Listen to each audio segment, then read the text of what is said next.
초기 면담에서 상담자가 반드시 관찰해야 할 행동 관찰 요소. 어, 이는 내담자를 어떻게 구조적으로 파악하는가죠. 우선 상담자가 내담자를 이해할 때 말만 들으면 충분할까요?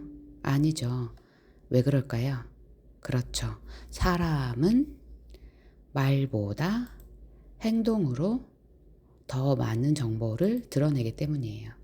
그래서 말과 표현, 신체 동작, 태도, 용모 및 외모, 정서 반응, 이해 및 사고, 의사소통 능력 이런 것들을 관찰해야 합니다. 하나씩 좀 설명해 볼게요. 우선은 내담자의 말과 표현. 같은 내용을 말해도 사람마다 전달 방식이 다를까요? 다르죠. 말의 내용이 있고요. 말하는 방식이 있어요. 말의 속도, 말의 양, 논리성, 일관성. 이게 관찰 포인트입니다. 그래서 너무 빠르게 말하는 것은 불안과 경조증, 너무 느리게 말하는 것은 우울증, 우울 경향 이렇게 관찰할 수 있죠. 그래서 무엇을 어떻게 말하는가 이것을 관찰해야 합니다.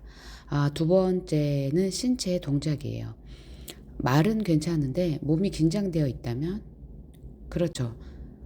진짜 감정은 몸에서 나와요. 그래서 말은 괜찮은데 몸이 긴장되어 있어. 어때요? 비언어적인 행동을 보이고 있는 거죠. 그래서 시선을 회피한다거나 손을 떤다거나 긴장한 자세 이런 게 관찰 포인트가 되겠죠. 상담에서 괜찮아요 라고 말하지만 손을 꽉 쥔다거나 어때요? 불안을 느끼고 있다는 거죠. 그래서 이런 모습은 몸이 말해주는 정보입니다. 세 번째는 면담 태도예요. 그러니까 내담자가 상담에 협조적이지 않다면 이 면담 태도에서 나오는데 사실 상담이 진행하기가 어렵습니다. 그래서 상담에 대한 태도와 참여도를 면담 태도로 볼 수 있어요. 그래서 협조냐, 저항이냐, 방어적 태도냐, 개방성이냐, 또 질문을 회피하는 것도 저항으로 볼 수 있고요. 적극적인 공유는 개방으로 볼 수 있습니다. 그래서 상담에 임하는 자세가 관찰 포인트죠. 그 다음엔 용모와 외모입니다. 우리가 보면 상담에서 외모가 상담에 중요할까요? 중요합니다. 왜냐하면 현재 기능 수준의 지표이기 때문이에요. 그러니까 청결 상태라던가 복장이라던가 자기 관리 이게 포인트인 거죠. 그래서 좀 위생이 불량하다 이때는 우울과 기능 저하를 좀 고려해 볼 수가 있습니다. 그래서 생활 기능 상태를 보여준다 이렇게 기억하시면 됩니다. 다섯 번째는 정서적 반응이에요. 그러니까 내담자의 감정이 일관되는지. 왜냐하면 일관되지 않을 수 있거든요. 그래서 감정의 질과 적절성. 그래서 관찰 포인트는 감정 표현, 감정의 강도, 상황과의 일치. 그러니까 웃으면서 슬픈 이야기하는 정서 부조화가 있는지 없는지. 그래서 감정이 적절한가를 봅니다. 여섯 번째는 이해와 사고인데 내담자의 사고가 항상 논리적일까요? 아니에요. 사고 과정과 내용을 봐야 되는데 논리성, 현실 검증력, 사고의 흐름 이렇게 비약적인 사고가 있으면 조현병 가능성이 좀 있고 왜곡된 사고가 있으면 우울과 불안 가능성이 있습니다. 그래서 생각이 정상적으로 흐르는가 이걸 봐야 합니다. 그리고 의사소통 능력인데요. 말을 많이 한다고 의사소통이 잘 되는 걸까요? 아니죠. 의미 전달 능력이 핵심인데 이해 가능성, 표현 명확성, 상호작용 이게 관찰 포인트예요. 그래서 말은 많은데 핵심 전달이 안 돼. 그러면 의사소통 문제가 좀 있는 거죠. 그래서 서로 이해가 되는가 이게 포인트입니다. 그래서 초기 면담 시 행동 관찰 요소에 내담자의 말과 표현, 신체 동작, 면담 태도, 용모 및 외모, 정서적 반응, 이해 및 사고, 의사소통 능력. 그래서 말 빠른 건 불안할 수 있고, 시선 회피는 위축될 수 있고, 외모 관리 안 된 건 우울 경향이 있을 수 있고, 감정 둔만은 정서 문제가 있을 수 있다고 해서 대학생 사례에서도 이런 걸 다 종합해서 판단을 하게 됩니다. 정신질환자 초기 면담 시 윤리 플러스 안전의 핵심 원칙.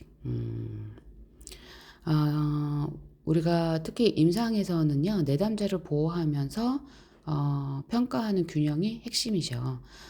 그래서 정신질환자를 면담할 때 가장 먼저 고려해야 할 것은 무엇일까요? 정확한 평가? 빠른 진단? 둘 다 아니죠.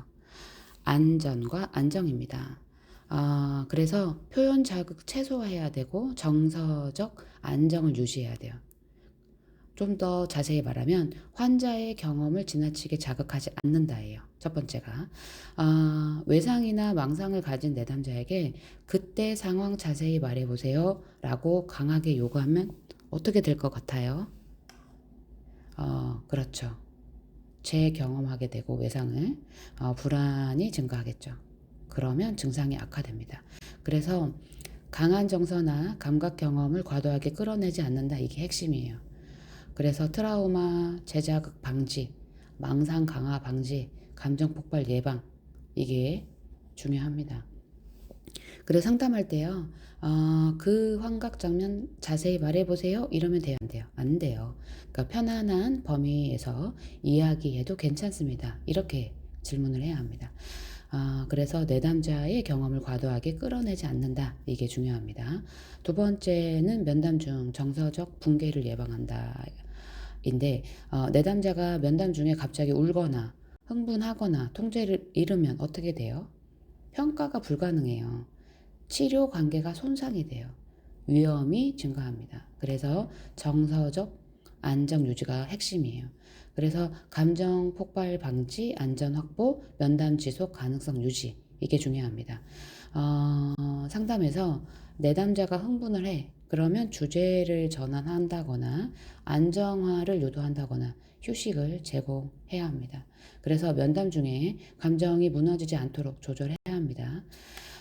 그래서 평가보다는 안전이 우선이고요. 정보보다는 안전이 우선이에요. 그래서 대학생 사례에서도 공황 학생에게는 과도한 질문을 금지합니다.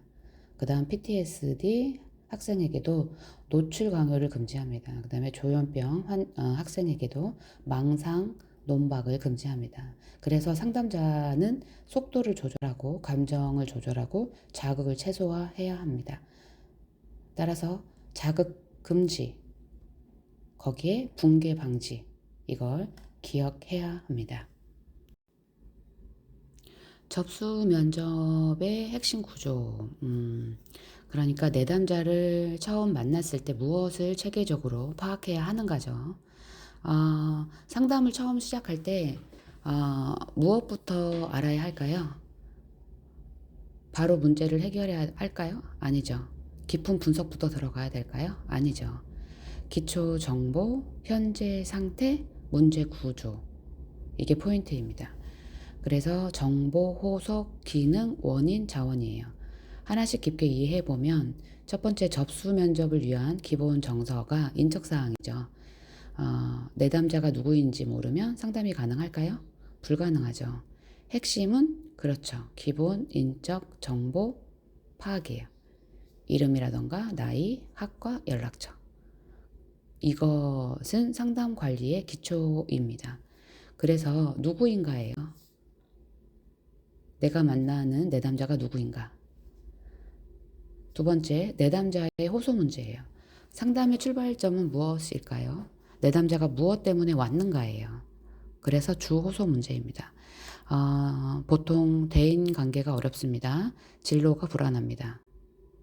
이런 말들을 하죠. 그러니까 왜 왔는가? 이게 내담자의 호소 문제입니다. 세 번째는 현재 그리고 최근의 주요 기능 상태거든요. 그러니까 문제만 보면 충분할까요? 아니죠. 생활 기능을 봐야 해요. 현재 기능 수준이 핵심인데 학업 수행, 수면, 식사, 일상생활 이런 것들을 체크해야 합니다. 그래서 수업 결석이 증가했나? 그럼 기능이 저하된 거죠. 이런 걸 확인해야 하는 거예요. 그래서 지금 얼마나 잘 살고 있는가 이걸 확인하는 겁니다. 그 다음 스트레스 원인을 파악하는 건데 문제는 어디서 시작됐을까? 그러니까 원인을 봐야 해요. 그러니까 스트레스 요인 이게 핵심이에요. 학업, 가족, 관계, 경제.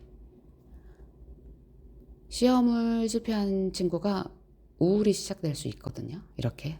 그래서 스트레스 요인. 그래서 왜 힘든가를 보는 겁니다. 다섯 번째는 사회적, 심리적 자원이에요. 그러니까 지원 체계죠.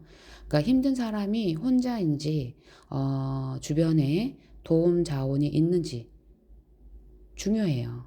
엄청 중요합니다. 이것을 그러니까 핵심 지원 체계, 그러니까 지원 체계라고 하죠. 그래서 가족도 보고, 친구도 보고, 교수도 보고, 상담 경험도 봅니다. 친구 없어? 그러면 위험이 증가할 수 있죠. 도와줄 사람이 있는가를 보는 거예요. 그래서 또 여기에다가 가족 관계라던가 외모 및 행동이라던가 또 이제 대화를 하고 난다 면접자의 소견이 들어갈 수가 있겠죠. 그래서 사회가 아니라 접수 면접에 포함해야 할 내용은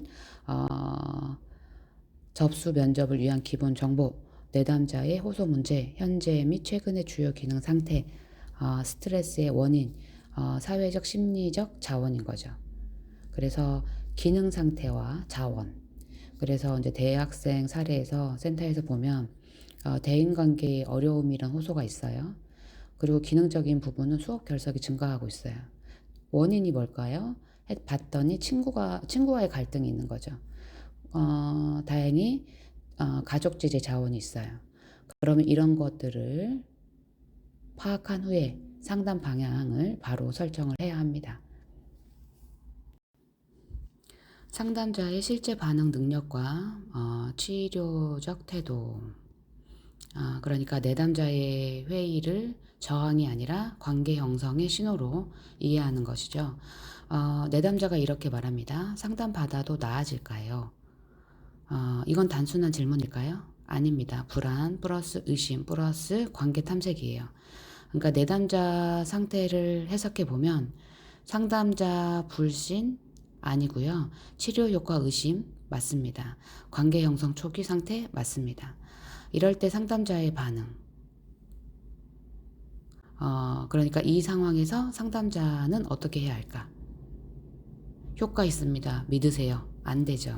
왜 그렇게 생각하세요? 안 돼요. 둘 다 부적절해요. 이때는 공감해주고요. 수용해주고 안정감을 형성해 주어야 합니다. 그래서 감정을 반영해주고 판단 없이 안전한 분위기 형성을 해줘야 돼요. 그래서 실제 상담에서 상담이 도움이 될지 고민이 되시는군요. 그런 생각이 드는 건 자연스러운 반응입니다. 천천히 이야기 나눠보면서 도움이 될 수 있는 방향을 함께 찾아가면 좋겠습니다. 이렇게 대화를 이끌어야 해요. 그래서 내담자의 의심을 인정하고 편안한 표현 환경을 조성해야 한다. 이게 포인트인 거죠.